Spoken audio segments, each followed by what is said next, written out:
ಮಳೆಗಾಲದಲ್ಲಿ ಸೊಪ್ಪಿಗೆ ಯಾವ ಕೊರತೆನೂ ಇಲ್ಲ, ಎಲ್ಲಿ ನೋಡಿದ್ರೂ ಹಸಿರು. ಸಬ್ಬಸಿಗೆ ಸೊಪ್ಪಿಂದ ಮಜ್ಜಿಗೆ ಹುಳಿ ಮಾಡ್ತಾ ಹೇಳಿ ನೀವು ಗೊತ್ತಿದ್ದಾ? ಗೊತ್ತಿಲ್ಲ ಅಂದರೆ ಇವತ್ತು ನಾನು ಸಬ್ಬಸಿಗೆ ಸೊಪ್ಪಿಂದ ಮಜ್ಜಿಗೆ ಹುಳಿ ಮಾಡೋದನ್ನು ಹೇಳ್ಕೊಡ್ತೆ.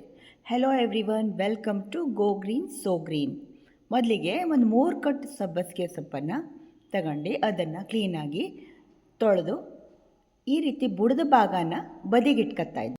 ಈ ಸಬ್ಬಸಿಗೆ ಸೊಪ್ಪನ್ನು ಸಣ್ಣದಾಗಿ ಕೊಚ್ಚಿಟ್ಕೊಳ್ಳೋ. ಎದೆ ಹಾಲು ಕುಡಿಸುವಂತಹ ಬಾಳಂತಿಯರಿಗೆ ಈ ಸಬ್ಬಸಿಗೆ ಸೊಪ್ಪನ್ನು ಕೊಡೋದ್ರಿಂದ ಎದೆ ಹಾಲು ಹೆಚ್ಚಾಗ್ತು ಹೇಳೋದು ನಿಗೋಕ್ಕೆಲ್ಲ ಈಗ ಗೊತ್ತೇ ಇದ್ದು. ಈ ನೋಡಿ ಸಬ್ಬಸಿಗೆ ಸೊಪ್ಪು ಕೊಚ್ಚಾಯ್ದು ಒಂದು ಪಾತ್ರೆಯಲ್ಲಿ ಒಂದು ಸ್ವಲ್ಪ ತುಪ್ಪನ ಹಾಕಿ 1 ನಿಮಿಷ ಈ ಸಬ್ಬಸಿಗೆ ಸೊಪ್ಪನ್ನು ಹಾಕಿ ಕೈ ಆಡ್ಕೊಳ್ಳೋ. ಹುರಿಯೋದೇನು ಬೇಡ, ಸುಮ್ಮನೆ ಕೈ ಆಡೋದು. ಈ ರೀತಿ ಮಾಡೋದ್ರಿಂದ ಸೊಪ್ಪು ಬೇಗ ಬೇಯ್ತು. ನೋಡಿ, ಸಬ್ಬಸಿಗೆ ಸೊಪ್ಪಿಂದ ನಾನಾ ಥರ ಅಡುಗೆ ಮಾಡ್ತಾವೆ. ಸಬ್ಬಸಿಗೆ ಸೊಪ್ಪಿನ ಅಕ್ಕಿ ರೊಟ್ಟಿ, ಸಬ್ಬಸಿಗೆ ಸೊಪ್ಪಿನ ಪಲ್ಯ, ಆಮೇಲೆ ಹುಳಿ, ಸಬ್ಬಸಿಗೆ ಸೊಪ್ಪಿಂದ ಗೊಜ್ಜು ಸಹ ಮಾಡ್ತಾವೆ. ನಿಮಗೂ ಈ ಸಬ್ಬಸಿಗೆ ಸೊಪ್ಪನ್ನು ಉಪಯೋಗಿಸಿ ಏನೇನು ಮಾಡ್ತೀರಿ ಹೇಳೋದನ್ನು ನನಗೆ ತಿಳಿಸಿ. ನೋಡಿ, ಸಬ್ಬಸಿಗೆ ಸೊಪ್ಪಿನ ಇನ್ನೊಂದು ವಿಶೇಷವಾದ ತಿಂಡಿನೂ ಮಾಡ್ತಾ, ಅದನ್ನು ನಾನು ಇನ್ಯಾವಾಗಾದರೂ ಹಾಕ್ತೆ ವಿಡಿಯೋದಲ್ಲಿ. ಹೀಗೆ ನನ್ನ ವಿಡಿಯೋಕ್ಕೆ ಸಪೋರ್ಟ್ ಮಾಡ್ತಾಯಿರಿ. ನೋಡಿ, ಇದನ್ನೆಲ್ಲ ಈಗ ನೀರು ಹಾಕಿ ಕೈ ಆಡ್ಕೊಂಡು ಮುಚ್ಚಿ ಬೇಯಿಸ್ಕೊಳ್ಳೋ. ಸೊಪ್ಪು ಬೆಂದ ನಂತರ ಇದಕ್ಕೆ 1.5 ಟೀ ಸ್ಪೂನ್ ಉಪ್ಪು, 1 ಚೂರು ಬೆಲ್ಲ ಬಿಲ್ಕುಲ್ ಆಪ್ಷನಲ್ಲು, ಬೇಡ ಅಂದರೆ ಸ್ಕಿಪ್ ಮಾಡಿ, ಬಟ್ ಹಾಕಿದ್ರೇ ರುಚಿ ಆಗ್ತು.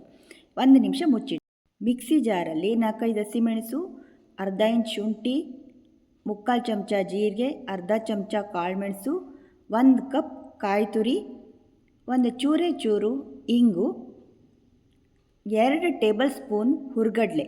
ನಾನಿಲ್ಲಿ ಕಡಲೆಬೇಳೆ ಬದಲಿಗೆ ಹುರ್ಗಡ್ಲೆ ಹಾಕ್ತಿದ್ದೆ. ಚಿಟಿಕೆ ಅರಿಶಿನ. ಈ ದಂಟು ಬಿಡಿಸ್ಕೊಂಡು ಇಟ್ಕೊಂಡಿದ್ವಲ್ಲಿ ಸ್ವಲ್ಪ ದಂಟನ್ನು ಹಾಕೋ. ನಾನಿಲ್ಲಿ ಕೊತ್ತಂಬರಿ ಸೊಪ್ಪಿನ ಬದಲಿಗೆ ಸಬ್ಬಸಿಗೆ ಸೊಪ್ಪಿನ ದಂಟನ್ನೇ ಸ್ವಲ್ಪ ಹಾಕ್ತಾಯಿದ್ದೆ. ಅದ್ರ ಜೊತೆಗೆ ಸ್ವಲ್ಪ ನೀರು ಹಾಕಿ ನುಣ್ಣಗೆ ಪೇಸ್ಟ್ ಥರ ಮಾಡ್ಕೊಂಬರೋ. ನೋಡಿ, ಈಗ ನುಣ್ಣಗೆ ಪೇಸ್ಟ್ ಥರ ಆಯಿತು ಇದು. ಇವಾಗ ಈ ಬೆಂದ ಸಬ್ಬಸಿಗೆ ಸೊಪ್ಪಿಗೆ ಬೀಸಿದ ಮಸಾಲೆಯನ್ನು ಹಾಕಿ ಎಷ್ಟು ಬೇಕೋ ಅಷ್ಟು ನೀರು ನೋಡ್ಕೊಂಡು, ಕನ್ಸಿಸ್ಟೆನ್ಸಿ ನೋಡ್ಕೊಂಡು ನೀರು ಹಾಕಿ. ತುಂಬ ತೆಳ್ಳಗೆ ಮಾಡೋಲಕ್ಕಾಗ ಮಜ್ಜಿಗೆ ಹುಳಿ ಅಂದರೆ ಸ್ವಲ್ಪ ದಪ್ಪನೇ ಇರೋ. ಸ್ವಲ್ಪ ಇದು ಕುದಿದ ಮೇಲೆ ಹುರ್ಗಡ್ಲೆ ಹಾಕೋದ್ರಿಂದ ದಪ್ಪಾಗಿ ಬತ್ತು, ಬಹಳ ರುಚಿಯಾಗ್ತು. ಒಂದು ಸತಿ ಅಂತೂ ಟ್ರೈ ಮಾಡಿ ನೀವು. ನೋಡಿ, ಈಗ ಎಲ್ಲ ಕನ್ಸಿಸ್ಟೆನ್ಸಿ ನೋಡ್ಕೊಂಡು ಇದು ಚೆನ್ನಾಗಿ ಇದು ಕುದಿ ಬರೋ. ಹುರ್ಗಡ್ಲೆ ಎಲ್ಲ ಹಾಕೋದು ಬೆಂದು ದಪ್ಪಾಗಿ ಬರೋ. ನನಗನ್ನಿಸ್ತು ಕಡಲೆಬೇಳೆಗಿಂತ ಹುರ್ಗಡಲೆ ಹಾಕಿದ್ರೇ ಈ ಮಜ್ಜಿಗೆ ಹುಳಿ ರುಚಿಯಾಗ್ತು. ನೋಡಿ, ನಿಂಗೂ ಟೇಸ್ಟು, ಬಟ್ ನನಗೆ ಹುರ್ಗಡ್ಲೆ ಹಾಕಿದ್ರೇ ಜಾಸ್ತಿ ಟೇಸ್ಟ್ ಅಂತ ಅನಿಸ್ತು. ಹಸಿರಾಗಿ ನೋಡೋಲಕ್ಕೂ ಸಹ ಎಷ್ಟು ಚೆಂದ ಕಾಣ್ತು. ಹೀಗೆ ಚೆನ್ನಾಗಿ ಇದು ಕುದಿ ಬಂದ ನಂತರ ಇದಕ್ಕೆ ನಾವು 1-2 ಸೌಟ್ ಮೊಸರನ್ನು ಹಾಕೋಕ್ಕಾಗ್ತು.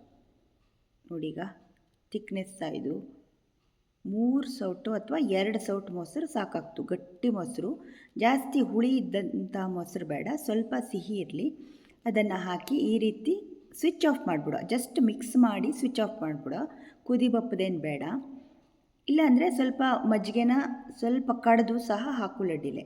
ಈಗ ತುಪ್ಪದಲ್ಲಿ 1 ಚಮಚ ಜೀರಿಗೆ, ಅರ್ಧ ಚಮಚ ಸಾಸಿವೆ, ಒಣಮೆಣಸಿನ್ಕಾಯಿ ಇಷ್ಟನ್ನು ಹಾಕಿ ಗ್ಯಾಸ್ ಆನ್ ಮಾಡಿ. ಸಾಸಿವೆ ಜೀರಿಗೆ ಚಟಪಟ ಅಂದ ನಂತರ ಇದಕ್ಕೆ ಒಂದು ಸ್ವಲ್ಪ ಹಿಂಗೆ ಹಾಕಿ, ಕಡಲೆಕಾಳು ಗಾತ್ರದಷ್ಟು ಹಿಂಗೆ ಹಾಕಿದ್ರೆ ಸಾಕು. ಈಗ ಇದೆಲ್ಲ ಬೆಂದು ಬಂದು ಗ್ಯಾಸ್ ಆಫ್ ಮಾಡಿ ಆದಮೇಲೆ ಸ್ವಲ್ಪ ಕರ್ಬೇವಿನ ಸೊಪ್ಪು ಹಾಕಿ. ಯಾಕೆಂದರೆ ಕೆಲವೊಂದು ಸತಿ ಸಣ್ಣ ಒಗ್ಗರಣೆ ಹುಟ್ಟಾದರೆ ಬೆಂಕಿ ಬೀಳುವಂಥ ಚಾನ್ಸಸ್ ಇರ್ತು. ಅದಕ್ಕೋಸ್ಕರ ಗ್ಯಾಸ್ ಆಫ್ ಮಾಡಿ ಕರ್ಬೇವಿನ ಸೊಪ್ಪು ಹಾಕೋ. ಚಿಟಿಕೆ ಅರಿಶಿನ. ಇದನ್ನು ಸ್ವಲ್ಪ ಕೈಯಲ್ಲಿ ಅಲ್ಗಾಡಿಸಿ ಮಜ್ಜಿಗೆ ಹುಳಿಗೆ ಮಿಕ್ಸ್ ಮಾಡಿದ್ರಾತು. ಈಗ ಬಿಸಿ ಮಜ್ಜಿಗೆ ಹುಳಿ ರೆಡಿ ಇದ್ದು. ಹೊರಗಡೆ ಮಳೆ ಬೀಳ್ತಾ ಇರೋ ಈ ರೀತಿ ಮಜ್ಜಿಗೆ ಹುಳಿ ಊಟಕ್ಕಿರೋ ಎಂಥ ಮಸ್ತ್ ಅಲ್ದ. ಬಿಸಿ ಹುಳಿ, ಮಜ್ಜಿಗೆ ಹುಳಿ, ಮೊಸರು ಬಜ್ಜಿ, 1 ಲೋಟ ಮಜ್ಜಿಗೆ, ಆಹಾ ಸ್ವರ್ಗ. ವಿಡಿಯೋ ಇಷ್ಟ ಆಯ್ತಾ? Thank you.